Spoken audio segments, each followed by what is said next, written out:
Hi everyone, welcome back. So today I'm going to be showing you how to make a deco mesh wreath. I'm going to be using 3 colours and the rolling method. There are a couple of different methods for making a wreath, but I prefer this one. It makes it really nice and poofy. You can add other things into it if you want to enhance the look of your wreath. If you enjoy this video and you'd like to see more like this, please comment below, drop me a like, and if you would consider subscribing, that would be brilliant. There is a link below, and also get the bell notification activated so that you won't miss out on a video next time we post. So first of all, I'm just going to go through all the materials that you'll need to make your own deco mesh wreath. I've got 4 rolls. I've got a lemon, a lime, a pale blue and a pale pink. Each one of these has got a silver line through it as well, so they're really pretty. I've also got a bunch of pipe cleaners, and I know that in some places in the world these are called chenille stems, but in the UK we call them pipe cleaners, so that is what I'm going to refer to them as throughout the video, just in case it's the same thing. They are just a wire with a fuzzy edge to it, and you can make lots of different twists with them. I've got a 12-inch wire wreath frame that I got from Hobbycraft. This was about £2.75, really cheap, very basic. And then I've got some pom-poms that came with my pipe cleaners. I may or may not use those, but we shall see. You can obviously see I've got a big cutting board on my desk anyway, but I'm also using this smaller one, which has got inch measurements, because I find that easier when I'm cutting the mesh. So I'm just going to lie my mesh down on this one and cut with my scissors. I sometimes use a rotary cutter, but today I'm just going to use scissors. So first of all, just get all your mesh unwrapped and laid down onto your cutting board. I did decide not to use the green because I thought 3 colours was enough, so I've scrapped that one. So just lie them all out onto your cutting mat. You can cut each length in one go, and then what I'm doing is making these 10 inches long.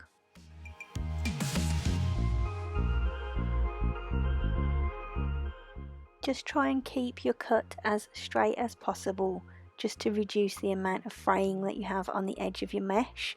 You will always get some fraying with it, but to minimise it is the best thing if you can.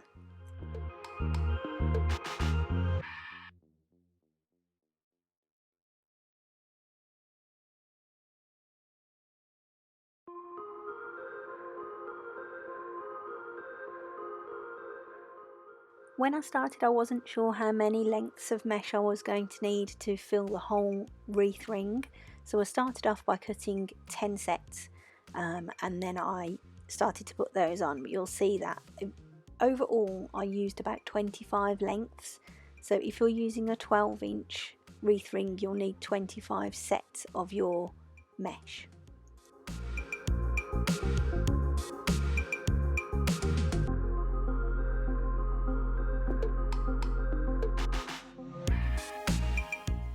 So I just kept cutting my sets of mesh and just putting them to one side.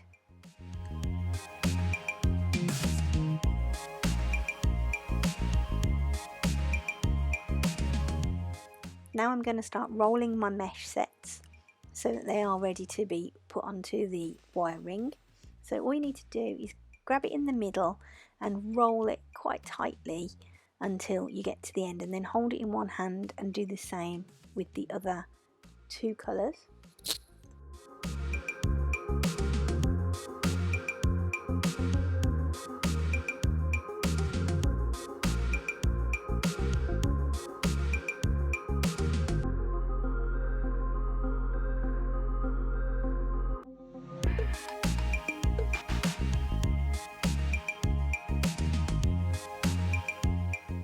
Keep rolling until you've got all 3 colours in one hand, and then take one of your pipe cleaners and wrap it around the centre of the bundle that you've got in your hand, and just give it a couple of twists to secure it.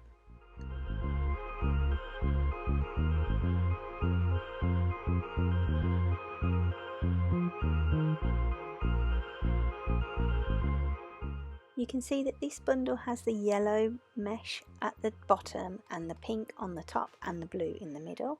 So with each bundle that I made, I tried to alternate the order of the colours, so that then when it was on the actual wire wreath, and it just makes it look as though there's a good mix of colours. If you do prefer to have more of the, say, yellow at the bottom for instance, or the pink at the top, then that's up to you, and you can arrange your bundles in that way when you are putting the twists onto them.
So I've got my first 10 sets of my curled up deco mesh, and I'm going to now start to put them onto the wire frame. So I'm going to show you how to do that.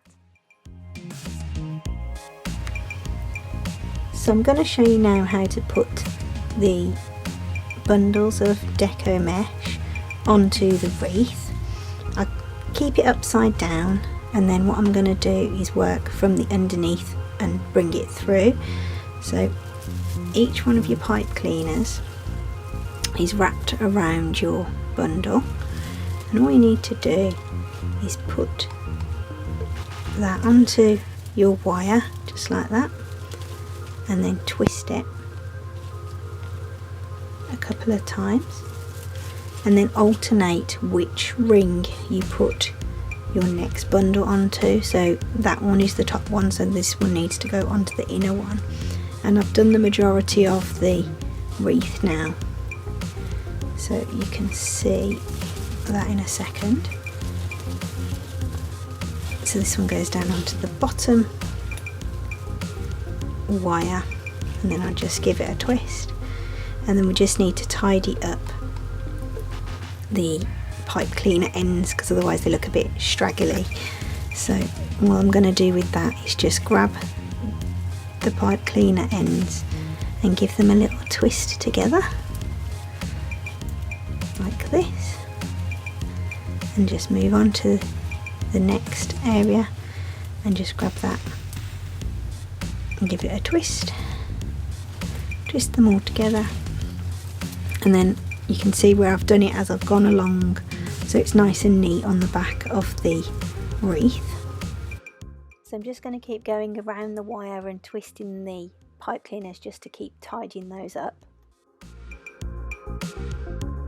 I said earlier about the deco mesh fraying, and you can see that here. There's a few little straggly ends. You'll get that.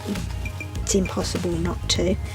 So you can cut those off if you want to, if they're getting in your way, but what I will do is leave that until the very end. So now I'm just going to show you each bundle. So it's outer, inner, outer, inner, outer, inner. So we're going all the way around, alternating outer, inner, outer, inner, outer, inner, and that goes all the way around there. So I'm just going to turn this over now, and we'll be able to see how much this wreath has grown in size from the 12 inches of the wire wreath. It measures now from left to right about 22 inches across, so it's a really good sized wreath. You can add some other embellishments to it, like a bow, or the little pom-poms I've got. I'm going to have a look and see what I fancy in a second, and then we'll come back and maybe add some bits to it.